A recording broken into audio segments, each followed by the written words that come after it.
Hey everyone, and welcome back to my channel. If you are new, don't forget to subscribe and also follow me on Instagram. I post tons of healthy inspiration, lots of food photos and things like that. So the first recipe we are making is an acai smoothie bowl because they can be very expensive if you go out for them. I know around me they're like $12 to $15 just for one little bowl. So I'm going to show you guys how to make it for cheaper at home. So I'm using one frozen banana. Really important that it's frozen banana, as well as half a cup of frozen berries. You can use raspberries, blueberries, blackberries, or any kind of berry. And the key is the acai powder as opposed to the frozen acai packs. That's because acai powder is a lot cheaper and you'll get a lot of use out of it compared, like for your dollars, compared to the frozen packets.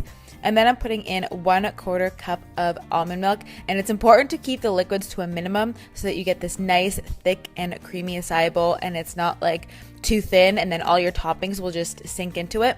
So blend that up until you get a nice thick color. The more banana you use, the lighter the acai color will be. So if you want one of those darker ones, just use less banana and more darker colored berries like raspberries, blueberries, strawberries, and all that.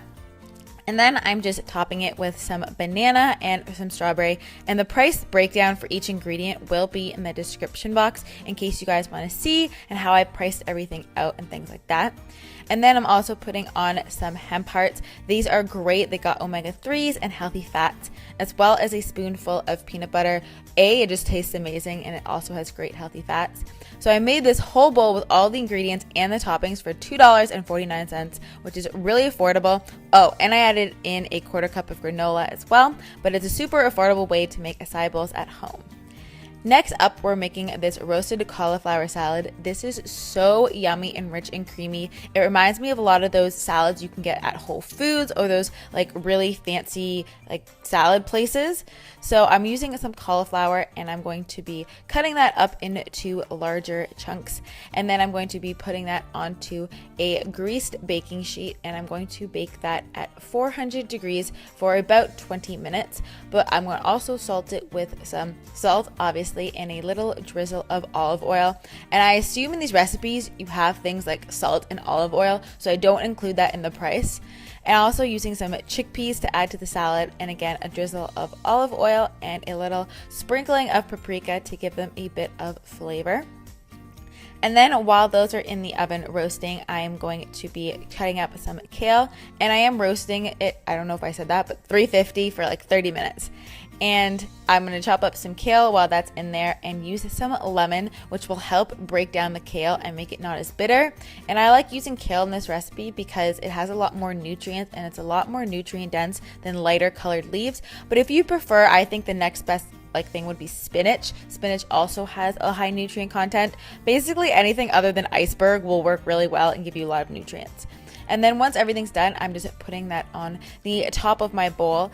And then I'm also going to be making a dressing, and I will link the recipe down below, but you guys have seen me make this dressing a lot before, so I didn't show it. And I'm going to drizzle that over the top, and it's like a lemon tahini dressing. It's really yummy, and I did include that in the price of this dish as well, so it's all included. And that came out to $2.98, so just under the $3 mark. But I love the protein in this. You got healthy fats, you got lots of nutrients like kale, and it's a good thing to meal prep because kale doesn't wilt as fast as other greens.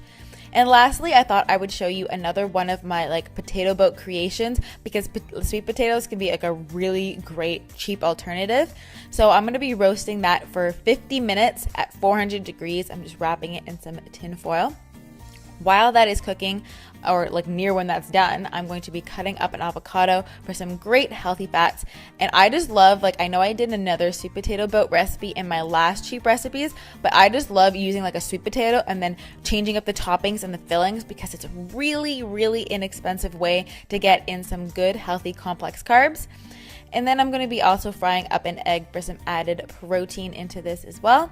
Once your potato is done, just push it with a fork to make sure it's soft all the way through. And you cut that down the middle and put it onto a plate. And then I'm using a fork to kind of mash down the sides a little bit so that it's a little bit easier to eat.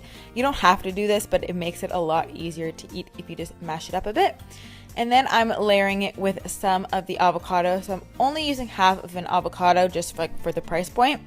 And then I'm putting 1 egg. An egg is also a great thing to use because it actually has all the essential amino acids in it, and it's one of the only protein sources that does it. And they're fairly inexpensive compared to like organic chicken. And guys, look at that yolk. This is so good. I love having this. I also usually add turkey bacon, but I forgot to add it in, but I put it into the price down below. So I used 2 strips normally of turkey bacon. It tastes so good, and it's kind of like breakfast. I hope you guys enjoyed this video. If you want more like this, don't forget to leave me know in the comments down below. I hope you guys all have a fabulous day, and I will see you in my next video.